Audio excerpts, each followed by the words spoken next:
বাংলাদেশি চলচ্চিত্রের পর্দায় যে নামটি এলেই আলোচনা শুরু হয় তিনি শাকিব খান। ৩ দশকের কাছাকাছি সময় ধরে ইন্ডাস্ট্রিতে টিকে থাকা এই মেগাস্টার শুধু নায়ক নন, ঢালিউডের ট্রেন্ড সেটারও বটে। ঈদ হোক কিংবা নিয়মিত মুক্তি, শাকিব খান মানেই দর্শকের প্রত্যাশা আর কৌতূহল। এমন অবস্থায় তার নতুন সিনেমা প্রিন্স ঘিরে গুঞ্জন ছড়ালে তা যে আলোচনার ঝড় তুলবে সেটাই স্বাভাবিক।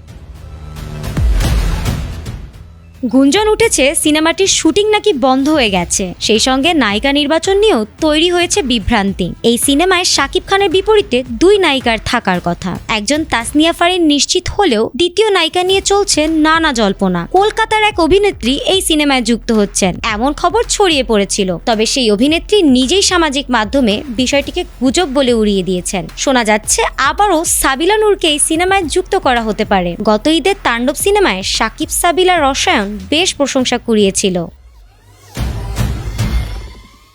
শোনা গেছে ভারতের সঙ্গে ভিসা জটিলতার কারণে নাকি শুটিং পিছিয়ে গিয়েছে এবং ছবিটির মুক্তি অনিশ্চিত। এমন খবরেও উত্তাল সোশ্যাল মিডিয়া। এতে নেটিজেনদের মধ্যে নানা প্রশ্ন জেগেছে। তবে কি প্রিন্স নিয়ে কোনো জটিলতা তৈরি হয়েছে? এমন আলোচনার মধ্যেই মুখ খুলে প্রযোজনা প্রতিষ্ঠান ও নির্মাতা আবু হায়াত মাহমুদ। তারা জানিয়েছেন শুটিং বন্ধের খবর সঠিক নয়, নির্ধারিত সূচি অনুযায়ী কাজ চলমান রয়েছে এবং শিগগিরই পরবর্তী ধাপের শুটিং শুরু হবে।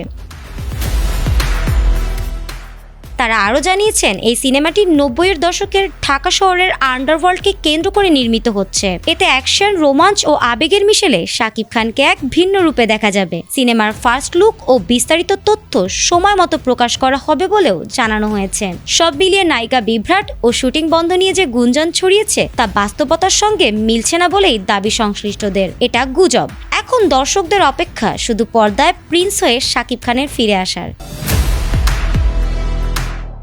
ফারহানা হক, এটিএন বাংলা।